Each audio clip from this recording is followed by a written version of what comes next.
All right, so welcome back to the discussion segment of the program. This Friday edition of New Dawn with Tunde Olaniro and Akim Akitunde. Yeah, this first part of the discussion segment, we shall be beaming our sightlines on the tertiary institutions, especially in this day of technology. Nothing can really move again without technology. And of course, people are even saying that some of the courses that are being offered in our tertiary institutions are archaic and not in tune, so to say, with the modern day development expected of an emerging developing nation, or emerging nation or developing nation like Nigeria. So we want to look at, we've also known that the tertiary institutions should lead the way, come up with researches, come up with discoveries, come up with innovations. And so we have many of them with technology biased, so to say, and even the full universities also have enough technology departments or thereabout. What have they been coming up with? Are they in tandem with the modern day development? Are we really benefiting from these higher institutions talking about technologies? So we are looking at leveraging new technologies for skill acquisition in Nigeria's tertiary institutions.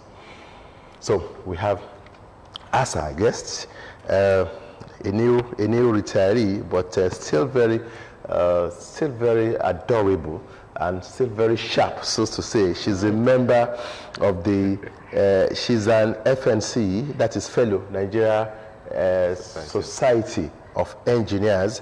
I'm talking about the former rector of Ogun State Institute of Technology, Igbesa, Dr. Mrs. Olufunke Akinkurolere. I hope I got that pronunciation well. Dr. Mrs., you're welcome. Thank you. Can you pronounce the name for us properly? Akin Kurolere. Okay, Akin has not left his home. Exactly. All right, thank you very much. You're welcome to the program. Thank you very much. All right, Dr. Mrs., let me start to say congratulations on your retirement. Or successful completion of your term. Let me use that word. Thank you. Skill acquisition is one thing I know you are passionate about when you were still the rector. Yes. And how much of this are we seeing, or is obtainable in most of the tertiary institutions in Nigeria as of today? As of today, thank you very much. You know, particularly the polytechnic education, it's categorized under TVET, technical and vocational education and training. One of the main theme or our major mandate is to ensure that our students have skills. And the way the country is moving now, we know no nation can have any meaningful development without skilled manpower. And that is what we do in TVET section, the polytechnics. So what are the efforts that we've been making? You know, when this issue of getting skilled, when it started coming up and becoming done on us that as a nation, if we want to have any meaningful development, if we want to compete globally, we must ensure that we just don't have graduates with the certificates, but that are skilled.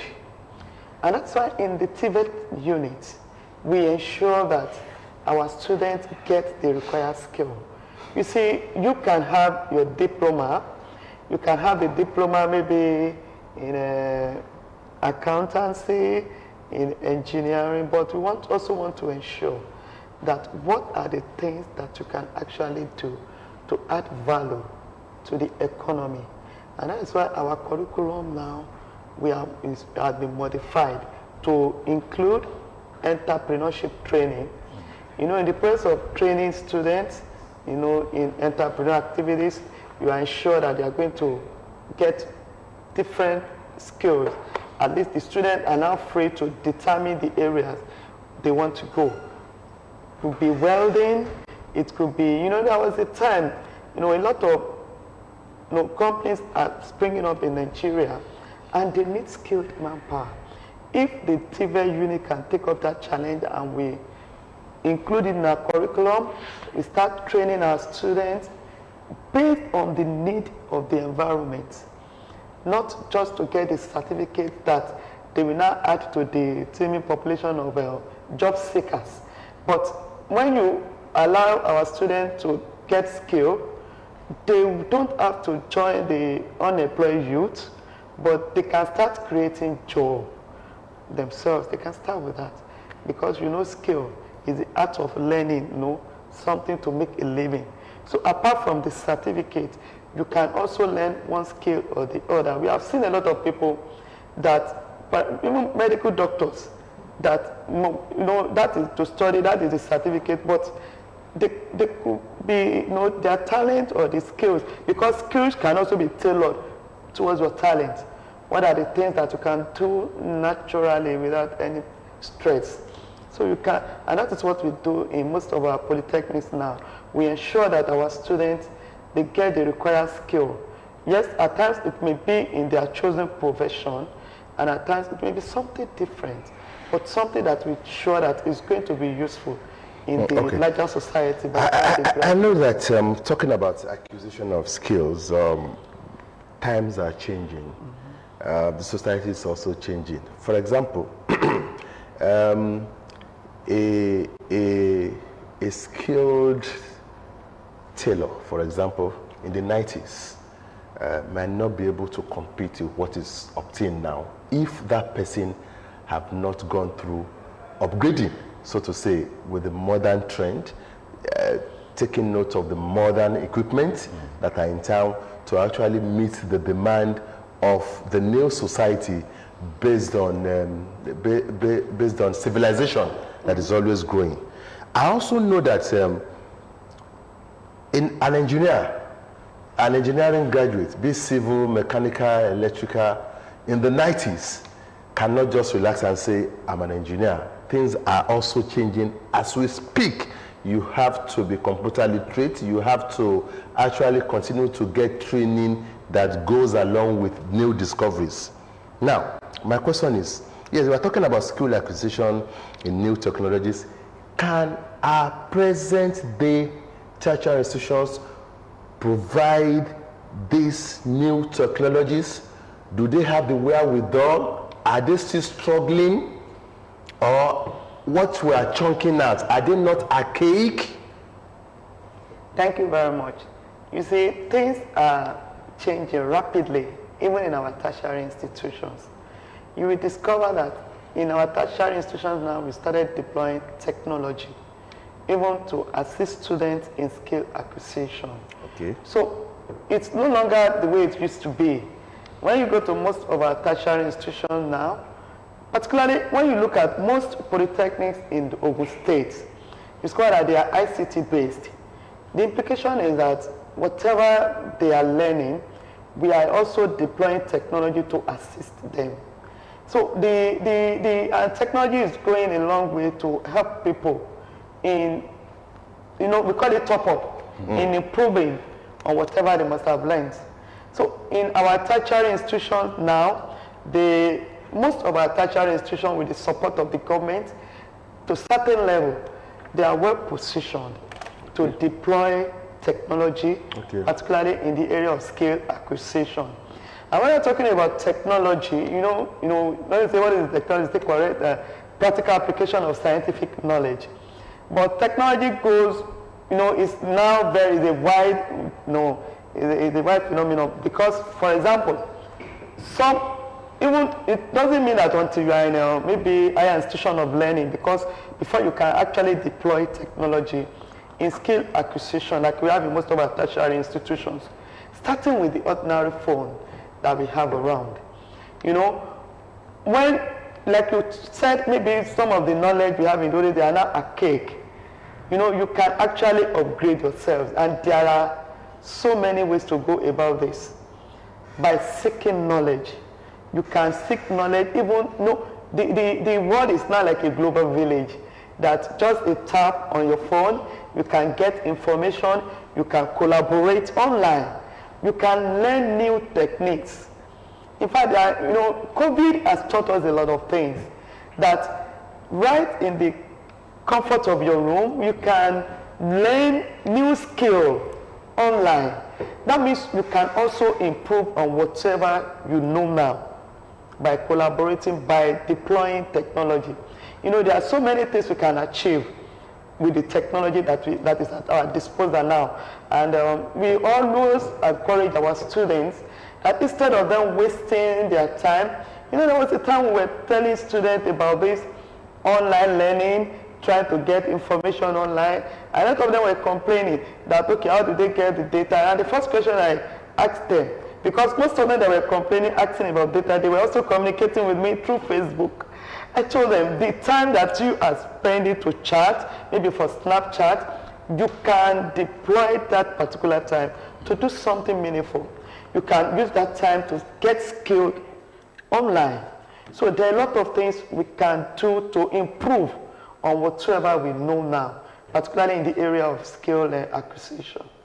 All right, let me come in from here. There is this argument, and I want you to put your input on this, that most of graduates from Nigeria tertiary institutions are unemployable. Now, this is coming from employers of labor, having employed one or two, at least from their statistics. Now, I'm putting it to you now. Do you think this argument is true? Yeah, that is a relative statement, actually. And because that's what I said earlier, that what the training, particularly in TVET units, that we should give our graduates, they should be tailored towards the requirements of maybe companies or the society. You see, more often than not, the training, like the way it used to be, is just for you to go to conventional polytechnic or university, you get your BSc, but is that what companies, whatever you've gotten, is that what is actually required by most of these companies that are looking? And that's why they feel maybe some of our graduates are not employable, because they are not trained towards the need of the society. But I think things are gradually changing, because now when we train our students, we also ensure that we allow them to get the skill that is required by companies around. It's not just about getting the diploma. You see, when you get your diploma or your degree, it puts you at an advantage over somebody that's not gone to higher institution. But that does not make you better than them. We have some people that they've not even been to maybe 4 corners of tertiary institutions, but the basic thing they have done is to learn skill, and they are performing well. And that is what they do in most developed countries. And that's why you see a lot of our graduates in Nigeria, they will go abroad, and they are not even using their certificates. The next thing you see them doing is that they will go online to get certificate on a particular skill, how to perform a particular job, and before you know it, they started functioning. But always also remember that their background will also assist them. So to solve this problem, particularly in our tertiary institution, that is gradually changing actually, is to ensure that our graduates, our undergraduates, they get the necessary skill while they are still within the university or the polytechnic system. It should, and I'm happy now that it's already part of the curriculum, that when you are undergoing the training, either, for example, if you want to maybe diploma in accountancy, you also have the liberty to choose another area of entrepreneurship that you want to get the skill. And it's part of the training. We have some that we go into even communication. Do you know we have some people that this communication is an art, that they can just go for the training, they learn it, and lo and behold, they start performing excellently. Even the photographers, these are some of the things we train them. You see, for the people in engineering, we train them the art of maybe welding and fabrication. The reason why a lot of companies feel maybe some of our graduates are unemployable is, a lot of them, they just carry the certificate, they don't have the skill. And if you have the certificate, most of these manufacturing companies that we have around, that are actually the mover of the economy, they are not interested in the certificate, but they are interested in what you can actually offer, what you can do. What are the expertise you are bringing on the table not your certificate, or maybe you have PhD in this, PhD in that, or masters, but you are not able to do anything. Yes, actually, we cannot deny that fact that we have a lot of graduates these days that they just have the certificate, maybe either by cramming or by doing any sort of things while on campus, but they cannot actually perform the job, and that is what we are trying to remove now. And even in the university curriculum, it's also embedded the issue of getting skill, entrepreneurship training is an integral part of the curriculum now. And I think very soon we are gradually getting there. Now and we are going to get it right very soon. We have some tertiary institutions that are technology based. And we also know that we have departments in some universities that focus on technology. That's why we are saying we should leverage on new technologies for skill acquisition. But from your vantage position, do you think we have enough secondary school students pursuing various courses based on technology that you can feel okay with this number of students coming in yearly, year in, year out, technological wise or technology wise, Nigeria is safe? Now, thank you very much. You see, when you want to look at the reality, the percentage, you know, most of our secondary school students, they always want the easy way out. And they feel the easy way out is maybe to go into humanities or management.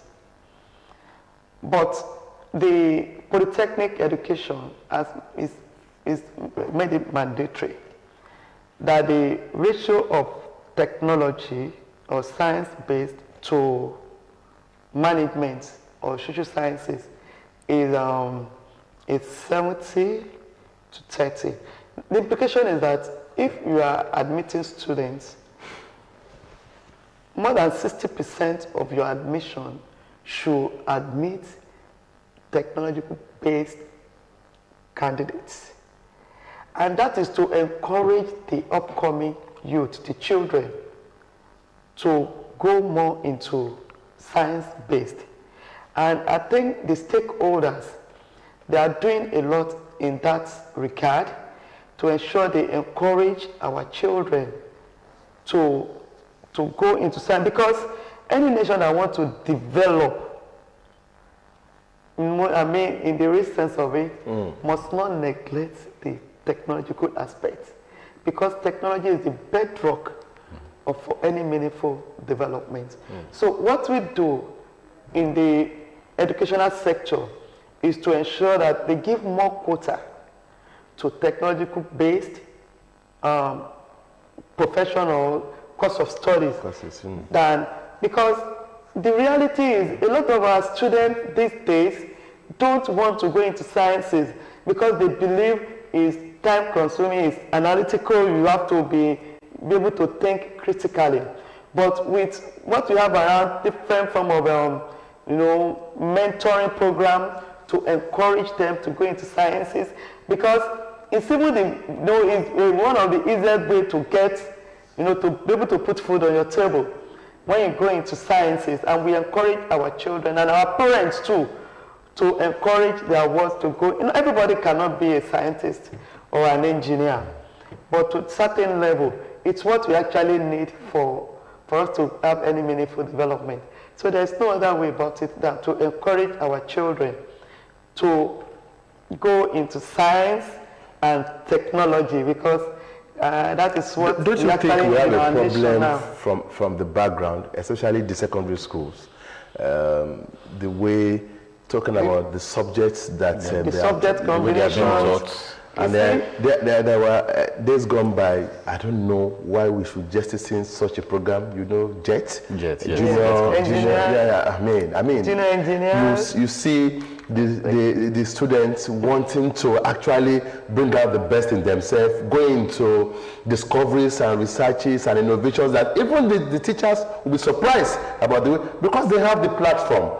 Nowadays, do we still have the platform at the secondary schools? Yes, you see, and that is where we've been talking, you know, we have technical colleges. When I went through this 6-3-3-4 system, that, you know, 6 years in primary school, the junior secondary school, you spend 3 years, and when you're not going to the senior secondary school, depending on your ability, some may go from that JSS3 to technical colleges. But do you know that our technical colleges are almost going into extinction? Yeah. Nobody wants to go into technical college again. But I want to appreciate most of them are empty. In Ogun State, every effort is in place to ensure that our technical colleges are very functional. In fact, there is one recently in Abeokuta, well equipped and functional, because that is the way to go about it. Technical colleges are supposed to take care of that aspect. But now they if it is empty, what do you take care? And most of them are empty. That's not the reality. Because there's no students wants to go into that kind of school. Yes, it's because of the orientation. I'm not too sure the technical college. I don't know Idea here. I mean, there was some. I mean, the technical college is actually well equipped. Ah, okay, good. I think I've been there 1 or 2 times. Ah, okay, good. But it is well equipped. But the issue is, are parents encouraging their ones to go into technical, because they believe the moment you want to go into technical college, that you are either maybe a dullard or somebody that, you know, less disadvantaged. All of the parents want all their children to go into conventional secondary schools. But I think the way to go about it is to allow our children to, you know, you just mentioned something about jets. During our days, there was this, you know, jets, you go for debate, although that is also, they are, you know, resuscitating it. To go for national competitions. Go for national competitions. Yes. And it's a way to also encourage our children to go into sciences. And we not rest on our oars. We continue to try to encourage the upcoming generation. Okay, our time is fast spent. Today we'll come up with one sharp question, then we'll wrap up this segment. I'll just wrap it up straight on. And that is it. That one. Do you want to advocate? People are saying that we should have more polytechnics than universities. You know, these days we are seeing most polytechnics being converted to universities. If we want development using technology, we need more polytechnics. Do you agree with that? Then secondly, hold your thoughts. People of your gender don't want to go into engineering or sciences. Is it a mental thing? Why did you find your way around this place? All right. You see, that belief, I think that ceiling now has been removed. Gone are the days that they feel women, yes, women naturally, even up to now, when you look at the percentage of women in engineering or technological profession, maybe it's still less than 30 compared to their male counterparts. But that is what we do. Just about the women in the profession. We try. Yesterday, I was still in Oshodi on a mentorship program for children, primary school students, secondary school students that are female. We want to encourage them into engineering. And one thing I've discovered about women going into science-based or engineering is that whenever we have women or female in any class, they are always in the top, maybe the top category. For example, by the grace of God, in my class we're about 22, about 2 female, 20 male, and I still graduated as the best student. Because anywhere we have female, they are very meticulous. They want to put in their best, they want to come out as the best because they want to prove something. So now, talking about your question, we will continue to advocate that females should be encouraged to go into the profession. And your first question, that should we have more polytechnic than universities? I say yes. Not even only polytechnic, maybe technical colleges, colleges of technology, because that is the bedrock of any meaningful development. If we want to develop, we need people that are versed in technology, people that can move the economy. It's only a developed, a well-developed technological nation that can actually make any meaningful progress. Thank you very much. We've been talking about leveraging new technologies for skill acquisition in Nigeria's tertiary institutions. I'll be talking to the former rector, not a retiree, as I introduced her. She just finished her time. She's still very young, of course. She's still very useful to the nation at any capacity. Dr. Mrs. Olufunke Aki, please help me again. Akin Kurole. You know, in the Canada, they say Akin Kurole. Okay. Okay. Akin Okuro Nilere. Okay. Akin Kurole. So Akin Okuro Nilere. So that's former rector of Ogun State Institute of Technology, Igbesa. Thank you very much for coming to the program. Thank you. Thank you very much for having me. We'll still be here with another segment of the discussion segment. Friday edition of New Dawn with Tunde Harakim. We'll be back. All right. Thank you. Thank you very much for having me.